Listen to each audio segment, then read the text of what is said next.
വലിയ കുഴപ്പങ്ങളൊന്നുമില്ലാതെ ജീവിതം മുന്നോട്ട് പോയിക്കൊണ്ടിരിക്കുമ്പോൾ ഒരു വ്യക്തിയുടെ വാക്കുകളോ ഒരു സംഭവമോ ചില സാഹചര്യങ്ങളോ എല്ലാം ഭയത്തെ നമ്മുടെ ഉള്ളിലേക്ക് കൊണ്ടുവരുവാൻ സാധ്യതയുണ്ട്. കഴിഞ്ഞ നാളുകളിൽ നമ്മുടെ അടുത്തുള്ള വ്യക്തികൾക്ക് സംഭവിച്ചതെല്ലാം കേൾക്കുമ്പോൾ അയ്യോ എനിക്കും ഇത് സംഭവിക്കാൻ പോകുകയാണോ എന്ന ഭയമെല്ലാം ഒരുപക്ഷെ കടന്നു വന്നേക്കാം. എന്നാൽ എന്റെ ശബ്ദം കേൾക്കുന്ന പ്രിയ ദൈവത്തിലെ, നിങ്ങൾ ദൈവത്തോട് ചേർന്ന് നിൽക്കാൻ ആഗ്രഹിക്കുന്നെങ്കിൽ നിങ്ങൾ ഭയപ്പെടുന്നത് പോലെ ഒന്നും സംഭവിക്കുകയില്ല എന്ന് ഞാൻ നിങ്ങൾക്ക് ഉറപ്പു തരാം. ജീവിതയാത്രയിൽ ഒരു പ്രശ്നമോ പ്രയാസമോ കടന്നു വരുമ്പോൾ നമ്മോട് കൂടെ ഉണ്ടാകുമെന്ന് വിചാരിച്ചവർ എല്ലാവരും ഒരുപക്ഷെ നിങ്ങളെ തനിച്ചാക്കി മാറി നിന്നേക്കാം, കണ്ടില്ല എന്ന് നടിച്ചേക്കാം. ഇതെല്ലാം നമുക്ക് സഹിക്കാവുന്നതിലും അപ്പുറം വേദന നമ്മുടെ ജീവിതത്തിൽ ഉണ്ടാക്കിയേക്കാം. ഈ സാഹചര്യങ്ങളിൽ കൂടെയുള്ള ദൈവത്തെ നാം മറന്നു പോകല്ല. ഒരുപക്ഷെ ചില കാര്യസാധ്യങ്ങൾക്ക് വേണ്ടിയാകാം അനേകരും നമ്മുടെ അടുക്കൽ കടന്നു വന്നത്. അവർക്കിനിയും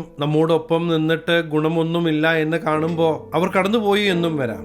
എന്നാൽ നമ്മെ ഉള്ളതുപോലെ അറിഞ്ഞ് നമ്മെ സ്നേഹിക്കുന്ന, നമ്മെ കരുതുന്ന, നമുക്ക് വേണ്ടി പ്രവർത്തിക്കുന്ന ഈ ജീവിക്കുന്ന ദൈവം നിങ്ങളെ ഒരിക്കലും തനിച്ചാക്കുകയില്ല എന്ന് ദൈവം നമ്മെ പഠിപ്പിക്കുന്നു. അതെ, ഈ ദൈവത്തിൽ ആശ്രയിക്കുന്ന ഒരുവനെ പോലും ഈ ദൈവം തള്ളിക്കളയുകയില്ല. നിങ്ങളുടെ ഹൃദയത്തിലെ അവഗണനയുടെ മുറിപ്പാടുകൾ എല്ലാം സൗഖ്യമാക്കുവാൻ ഈ ദൈവം മതിയായവനാണ്. രാജാക്കന്മാരുടെ ഹൃദയങ്ങളെ നീർത്തോട് കണക്കെ തിരിക്കുവാൻ കഴിയുന്ന ഈ ദൈവം നിങ്ങളുടെ കൂടെയുള്ളത് കൊണ്ട് ഇനി എനിക്ക് വേണ്ടി സംസാരിക്കാൻ ആരുമില്ല എന്ന് നിങ്ങൾ പറയരുത്. ഈ ദൈവം നിങ്ങൾക്കായി പ്രവർത്തിക്കുവാൻ പോകുകയാണ്. നിങ്ങൾ വിശ്വസിക്കാൻ തയ്യാറാണോ? അങ്ങനെയെങ്കിൽ യേശുവേ, അങ്ങ് എനിക്ക് വേണ്ടി പ്രവർത്തിക്കുമെന്ന് ഞാൻ വിശ്വസിക്കുന്നു എന്ന് പറഞ്ഞേ.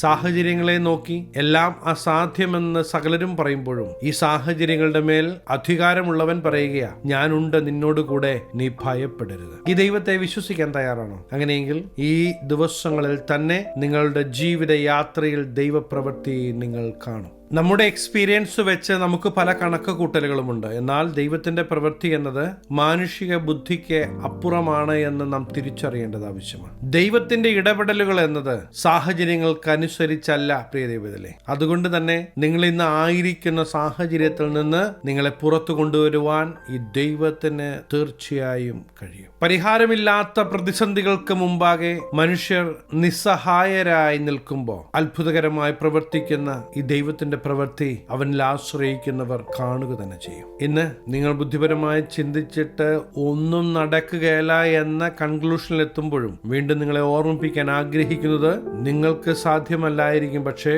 ദൈവത്തിന് ഒരു കാര്യവും അസാധ്യമല്ല.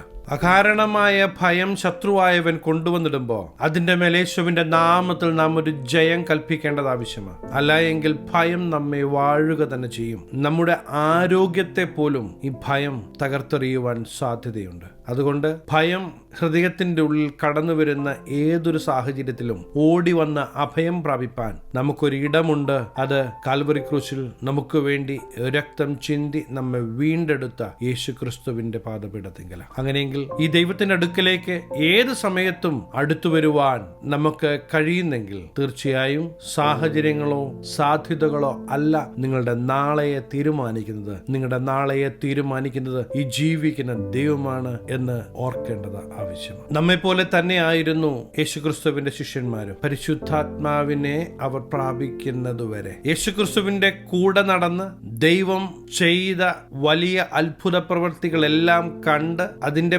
ഭാഗമായി മാറിയെങ്കിലും യേശുക്രിസ്തുവിന്റെ ക്രൂശീകരണ സമയത്ത് അവർ ഭയന്ന് ചിതറിയോടുകയാണ്. യഹൂദന്മാരെ പേടിച്ച് വാതിലടച്ച് ശിഷ്യന്മാർ ആയിരിക്കുമ്പോൾ അവരുടെ നടുവിൽ യേശു കടന്നു വന്ന് നിങ്ങൾക്ക് സമാധാനം എന്ന് പറയുന്ന ദൈവത്തെ കാണുവാൻ കഴിയും. അതിന്റെ പ്രധാന കാരണം ഭയപ്പെട്ടിരിക്കുന്ന ഒരു വ്യക്തിയെ കൊണ്ടും ദൈവിക കാര്യങ്ങൾ ചെയ്തെടുക്കുവാൻ കഴിയുകയല്ല. ആദ്യം അവർ ധൈര്യപ്പെടണം.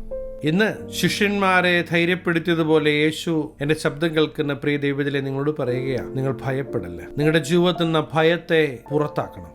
ജീവിതയാത്രയിൽ ദൈവഹിതം പോലെ മുന്നേറണമെന്ന് നിങ്ങൾ യഥാർത്ഥമായി ആഗ്രഹിക്കുന്നെങ്കിൽ ആദ്യം ചെയ്യേണ്ടത് നിങ്ങളുടെ ഹൃദയത്തിലെ ഭയത്തെ എടുത്ത് പുറത്തു കളയണം. കൂടെയുള്ള ദൈവ സാന്നിധ്യത്തെ തിരിച്ചറിയണം. അതെ, ഒരിക്കലും ഉപേക്ഷിക്കാത്ത ഈ ദൈവത്തിന്റെ പ്രവൃത്തി നിങ്ങളുടെ ജീവിത മേഖലകളിൽ നിങ്ങൾ കാണുക തന്നെ ചെയ്യും. പ്രിയ ദൈവത്തിലെ സാഹചര്യങ്ങളല്ല നിങ്ങളുടെ ഭാവി തീരുമാനിക്കുന്നത്, സാഹചര്യങ്ങളല്ല നിങ്ങളുടെ നാളെയെ തീരുമാനിക്കുന്നത്, കൂടെയുള്ള ദൈവമാണ് എന്ന് തിരിച്ചറിയേണ്ടത് ആവശ്യമാണ്. ദൈവിക വാഗ്ദത്ത വിഷയമായ പരിശുദ്ധാത്മാവിനെ പ്രാപിക്കാനായി കാത്തിരുന്നവരുടെ മേൽ പരിശുദ്ധാത്മാവിന്റെ അഭിഷേകത്തിന്റെ ശക്തി പകരപ്പെടുന്നത് അപ്പോസ്തല പ്രവൃത്തികൾ നമുക്ക് കാണുവാൻ കഴിയും. പരിശുദ്ധാത്മാവിനെ പ്രാപിച്ച അപ്പോസ്തലന്മാരും ശിഷ്യന്മാരും ധൈര്യത്തോടെ തങ്ങളെ ഏൽപ്പിച്ച ശുശ്രൂഷ ചെയ്തെടുക്കുന്നത് നമുക്ക് കാണുവാൻ കഴിയും. ഇന്ന് മാനുഷിക കണക്കുകൂട്ടലുകൾ എടുത്തു മാറ്റിവെച്ച് ദൈവാത്മാവിനാൽ നിയന്ത്രിക്കപ്പെടാൻ ഏൽപ്പിച്ചു കൊടുക്കുന്ന നിമിഷം മുതൽ നിങ്ങളുടെ ജീവിതത്തിൽ ദൈവത്തിന്റെ പ്രവൃത്തി തുടങ്ങുകയാണ്. ഒന്ന് ശ്രദ്ധിക്കണേ, യേശുക്രിസ്തുവിന്റെ ക്രൂശീകരണ സമയത്ത് ചിതറിയോടിയ ശിഷ്യന്മാർ ഭയപ്പെട്ട് പലയിടങ്ങളിലേക്ക് അവർ ചിതറിയോടി. എന്നാൽ വാഗ്ദത്ത വിഷയമായ പരിശുദ്ധാത്മാവിനെ അവർ പ്രാപിച്ചതിനു ശേഷം ധൈര്യത്തോടെ ദൈവമേൽപ്പിച്ച ശുശ്രൂഷ അപ്പോസ്തലന്മാർ ചെയ്തെടുക്കുന്നത് നമുക്ക് കാണുവാൻ കഴിയും. അവർ പോയ ഇടങ്ങളിലെല്ലാം ദൈവത്തിന്റെ അത്ഭുതകരമായ ദൈവപ്രവൃത്തി വെളിപ്പെടുന്നത്, രോഗികൾ സൗഖ്യമാകുന്നത്, ദൈവനാമം ഉയരുന്നത് നമുക്ക് കാണുവാൻ കഴിയും. എന്റെ ശബ്ദം കേൾക്കുന്ന പ്രിയ ദൈവവേദലേ, ഹൃദയത്തിന്റെ ഉള്ളിൽ നിന്ന് ഭയത്തെ യേശുവിന്റെ നാമത്തിൽ പുറത്താക്കേണ്ടത് ആവശ്യമാണ്. കൂടെയുള്ള ദൈവ സാന്നിധ്യം തിരിച്ചറിഞ്ഞ് ജീവിതയാത്രയിൽ ധൈര്യത്തോടെ മുന്നേറണമെന്ന് ദൈവം നമ്മെക്കുറിച്ച് ആഗ്രഹിക്കുകയാണ്. ശത്രുവിന്റെ ഒരു തന്ത്രവും ദൈവം കൂടെയുള്ളിടത്തോളം കാലം നടക്കുകയില്ല എന്ന് തിരിച്ചറിയണം. അങ്ങനെയെങ്കിൽ വിശ്വാസത്തോടെ അധരം തുറന്ന് പറയുവാൻ തുടങ്ങണം, എന്റെ ജീവിതത്തിൽ എന്റെ കൂടെയുള്ള ദൈവത്തിന്റെ പ്രവൃത്തി ഞാൻ കാണും, ദൈവമഹത്വം ഞാൻ അനുഭവിക്കുമെന്ന് പറയുവാൻ തുടങ്ങണം. മുമ്പിലുള്ള സാഹചര്യങ്ങൾ നോക്കുമ്പോൾ സകലതും അസാധ്യമെന്ന് നിങ്ങൾക്ക് തോന്നിയേക്കാം. എന്നാൽ അസാധ്യങ്ങളെ സാധ്യമാക്കുന്ന ജീവിക്കുന്ന ദൈവത്തിന്റെ പ്രവൃത്തി പ്രിയ ദൈവത്തിലെ നിങ്ങൾ ഈ ദിവസങ്ങളിൽ കാണുവാൻ പോകുകയാണ്. കൂടെയുള്ള ദൈവ സാന്നിധ്യം തിരിച്ചറിഞ്ഞ് ധൈര്യത്തോടെ യേശുവിനോട് ചേർന്ന് ജീവിതം മുന്നോട്ട് നയിക്കുവാൻ നിങ്ങൾ ആഗ്രഹിക്കുന്നെങ്കിൽ ഞാൻ നിങ്ങൾക്ക് വേണ്ടി പ്രാർത്ഥിക്കുവാൻ ആഗ്രഹിക്കുകയാണ്. കണ്ണുകളെ അടയ്ക്കാം, പ്രാർത്ഥിക്കാം. മഹാപരിശുദ്ധനായ ഞങ്ങളുടെ സ്വർഗീയ പിതാവേ, എന്നോടൊപ്പം പ്രാർത്ഥിക്കുന്ന ദൈവജനത്തെ അങ്ങയുടെ തൃക്കരങ്ങൾ തരികയാണ്. ശത്രുവായവൻ സകലതും അസാധ്യമെന്ന് വിധി എഴുതുമ്പോഴും അതിന്റെ നടുവിലും പ്രവർത്തിക്കാൻ കഴിയുന്ന ജീവിക്കുന്ന ദൈവത്തിന്റെ പ്രവൃത്തി ഈ ജനം കാണട്ടെ. യേശുക്രിസ്തുവിന്റെ നാമത്തിൽ അനുഗ്രഹിച്ചു പ്രാർത്ഥിക്കുന്നു. അനുഗ്രഹമാകട്ടെ. സകലമാന മഹത്വം അങ്ങയ്ക്ക്, സകലവും യേശു ക്രിസ്തുവിന്റെ നിസ്തുല്യ നാമത്തിൽ തന്നെ.